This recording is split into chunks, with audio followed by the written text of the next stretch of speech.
All right, so let me take you on a personal tour of the wine room my husband and I had built into our home underneath the staircase. So our wine room, we wanted to have equipped with a keypad entry. So that's the type of lock we attached. And we had it programmed so that the lights come on when the doors open. But we have a giant see-through piece of glass that looks right through it. And we have a backlit wall, which actually lights up all of the bottles from behind, makes everything look illuminated.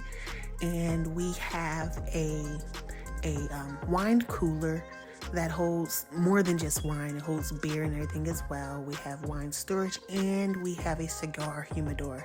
So on this wine rack wall, we actually have a hidden door, and behind it we have additional storage for our alcohol.